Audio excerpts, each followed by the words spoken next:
And you just listen to a young girl who was saying that the Nigerian community here is totally very angry. It covers all the aspects and various techniques of our development. Was the Ijaw country of the Niger Delta of the Federal Republic of Nigeria.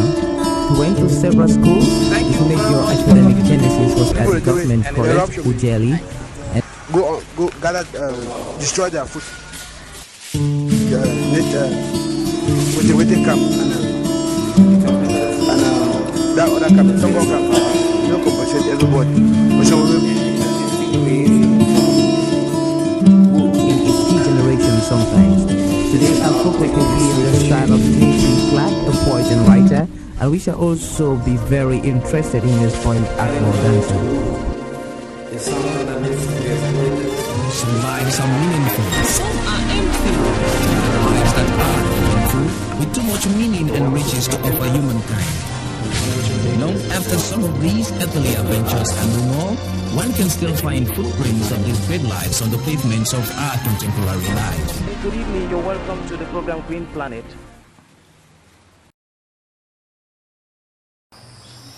Welcome to Fighting Poverty and Engaging Conservation Through Sounds 2010. It is part of the Conference on Sustainable Strategies and Practices for Development 2010 as well.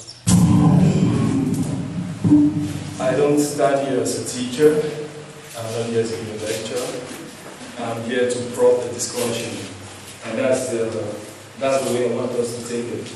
I'm presenting a paper on local governance as a tool for sustainable development. We've been talking development this past yesterday and today, and I hope by the end of today we really have something concrete. But before I start with my paper, I want us to do one very small thing that is going to help us throughout the paper. Can we all rise, please? Fine. Between yesterday and today is hectic, and I know we got enough time. Can we just hold our hands? Let's hold our hands. How do we feel? Don't answer. Okay, reverse it. Reverse it.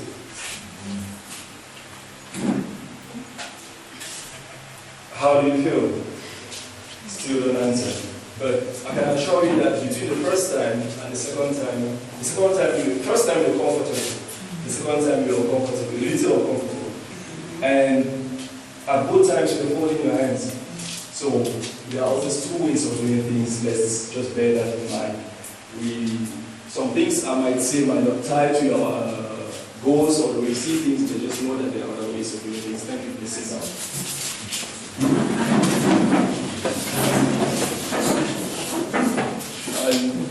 Again, I reiterate, we are speaking with other members of the civil society who are well-blended, a lot of experience. At times it's very challenging, and Joe made it worse by increasing the size of the project when he knew I was coming on board.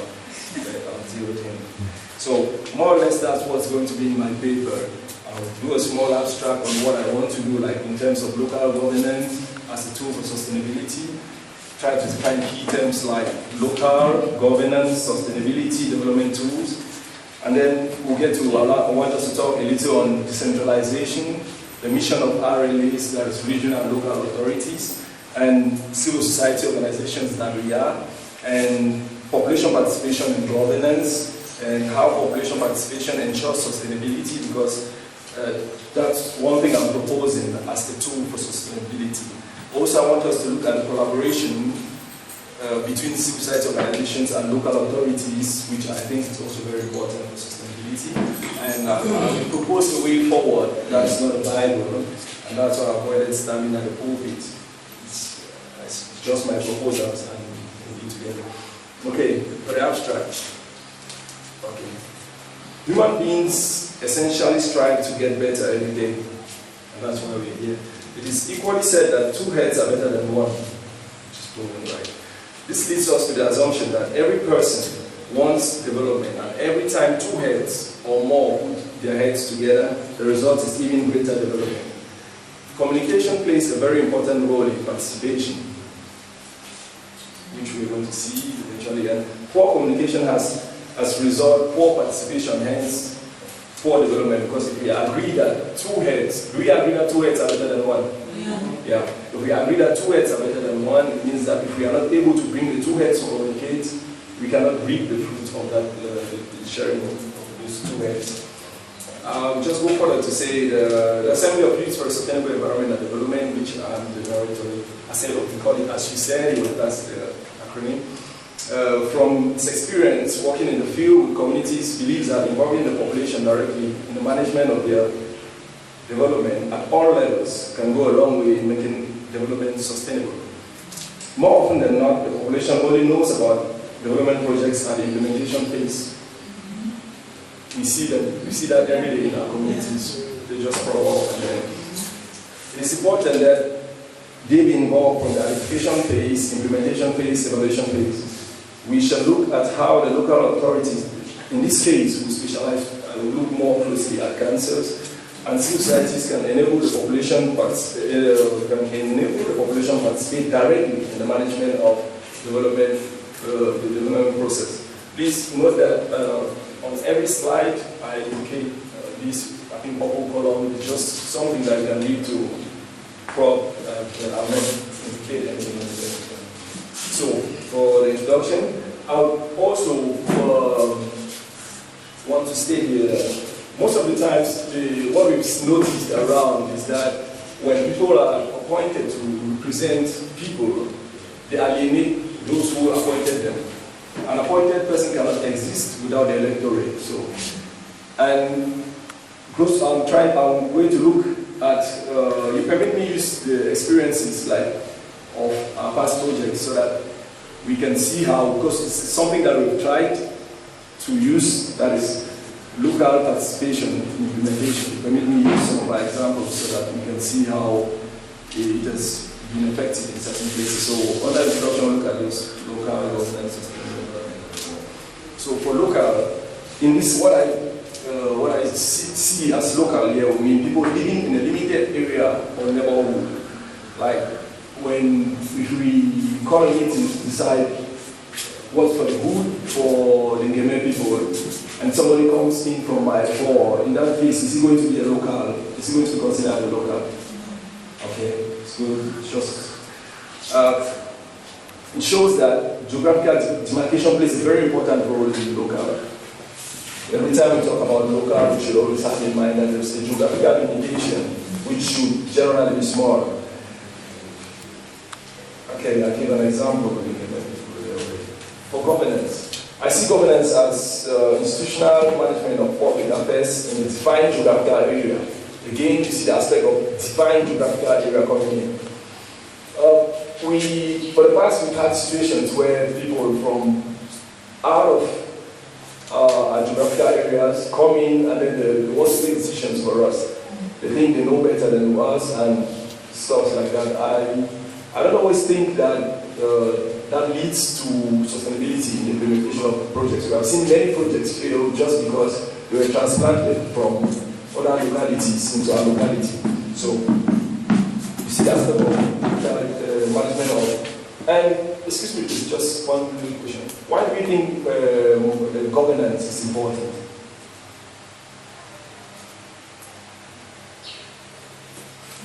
Yeah. Yeah, I think governance is important because it's not a one-man issue. It's something that takes into consideration many people's opinions and put together in order to come up with workable solutions. Good. Thank you very much. So governance takes care of the overall good of everybody. It ensures that everybody is taken care of. So the power to govern comes from the people, and it is important that they take part in the management of their affairs. Participation can be direct or by representation. Direct in the case, like let's use the case of presidential elections. You participate directly because you go there and cast your vote. And by representation, in the case of like parliamentarians, where after you've elected them, they represent your interests at the level of the parliament, so they can take decisions on your behalf. But in cases of in local governance, when in a defined small community, I think it's very possible to bring everybody on board and let their views be heard.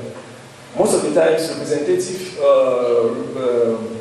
participation is better when the group is too big and you can't bring everybody on board. So that's it. And here we're talking local governance. So we should local governance. Okay. Talk about sustainability here brings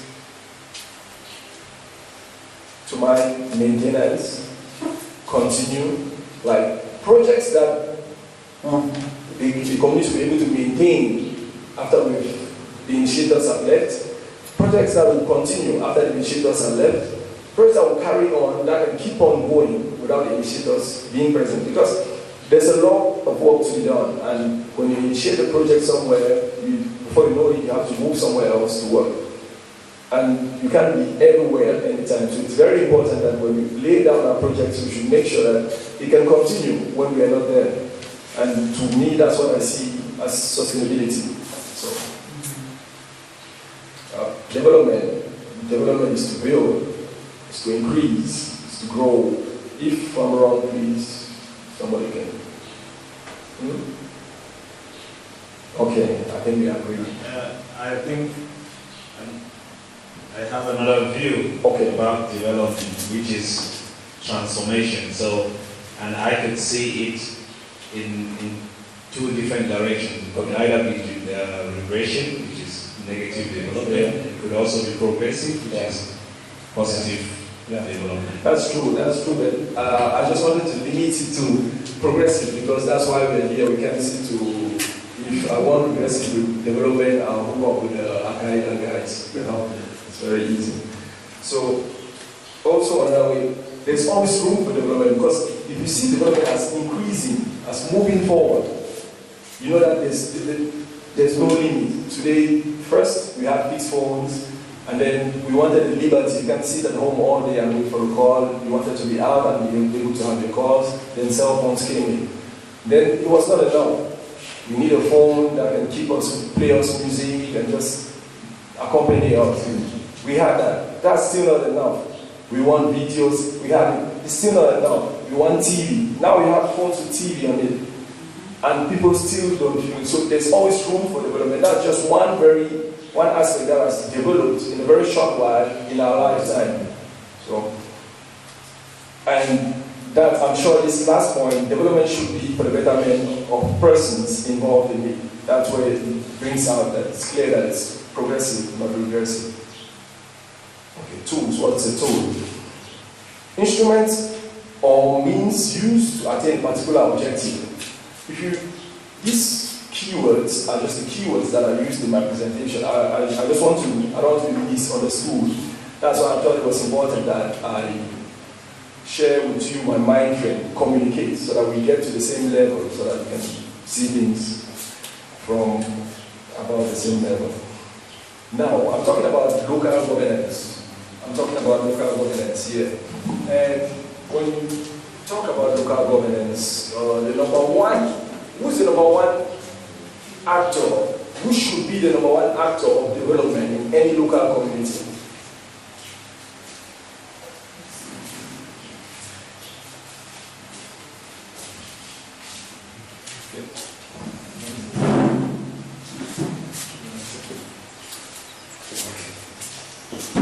If I may answer the question straight, I think it begins with you yourself. Yes, that begins with you. I'm talking institutionally. The council. At local level, the number one actor of development is the council. If we want to manage, so number one actor of development, be it health projects, environmental projects, leisure, tourism, whatever it is, the number one actor is the council.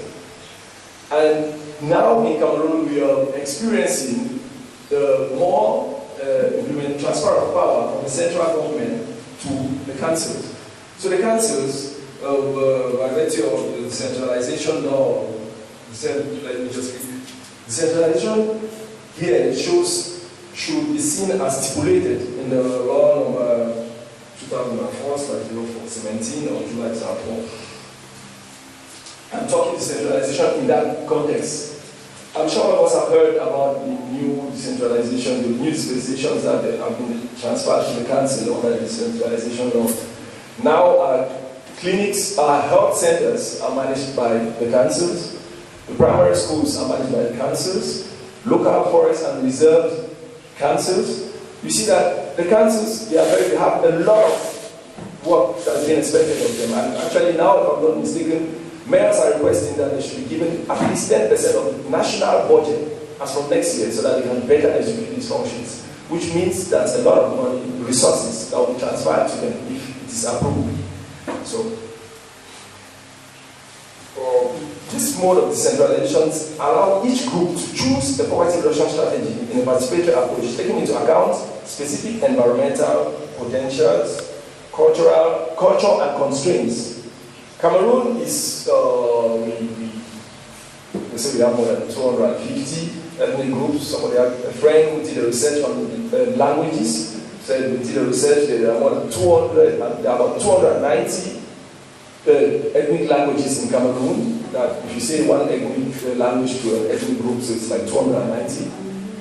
A lot of differences in realities, and that should be taken into consideration. The way the people in the North live their lives is a lot different from the people in the South and in the Northwest live. And putting a centralized strategy for development cannot work, or it is bound to face a lot of difficulties. Because, say for example, if you put up a strategy that is based on timber revenues, whereas maybe in the Northwest you see the situation on the North, it can't work there. So the thought is that this strategy should be shifted so that each local community can come up with their own strategy. So the missions of the regional and local authorities under the decentralization are just shall constitute the basic driving force for the promotion of development, democracy, and good governance at the local level. This is what is stated in the decentralization law. And then the second point is, shall carry out projects in partnership with one another state, public establishment, public and semi-public enterprise, NGOs, civil societies, or foreign partners. Actually, I intended to underline NGO and civil societies. It shows that in enacting these laws, they knew that it was very important for NGOs, civil society organizations to be able to collaborate. And that's why the law specifically provides an avenue for civil society organizations and NGOs to collaborate with councils. It's working in Mbongaya. We started the project sometime in August. We are now in October. We have covered more than 15 constituencies and we have taken breaks. So I see that it's really possible that the population can get directly involved in the representation, in the governance, setting up a strategy for their local environment. Involvement of the population from the planning, implementing and evaluating increases the chance of development being sustainable. Do we agree? Yeah. Because the minute if you're involved from the planning phase, you have every detail of the project. You can contribute your own ideas. You could come up with an idea that could just be the savior. Yeah. And if you're involved from the planning phase, at the level of the implementation, you know all the details of what is being implemented. Evaluation. So the whole thing, it goes like a kind of the capacity. The population tends to have a sense of ownership when they are involved in all phases of the development process. Members of the community would easily take a personal commitment to see the project succeed. Try today to go to a community and say, for example, start a dancing school. Try doing that. And then tomorrow you already have your signpost outside, you're struggling to recruit your children. Every parent starts praying that project should fail. Because they don't understand what you're doing in there. But if you come and you walk to the communities, okay, what do your kids do after school? Okay, don't you think that instead of them lingering around and I could put their energy together and let them do something useful during their free time. Now the parent understands what you're trying to do. And before you know it, some of these parents will be the persons forcing their kids to come to the center instead of hanging around.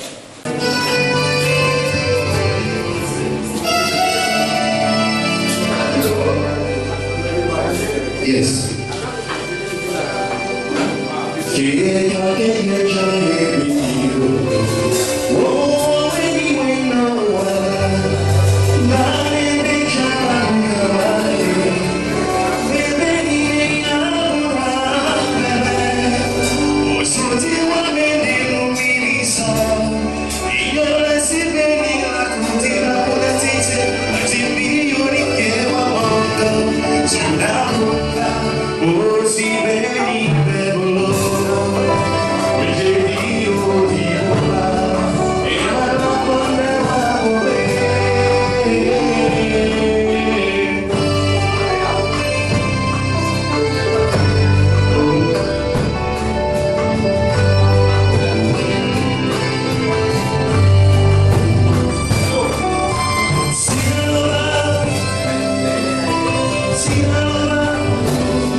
This has been Arrey Ivo for the African Center for Community and Development.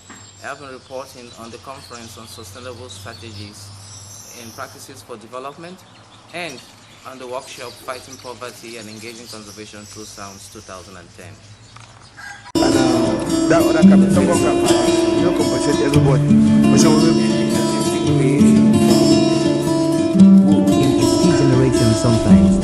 Today our program can be in the style of J.P. Clark, a poet and writer, and we shall also be very interested in his poem Akmo Dancer. Some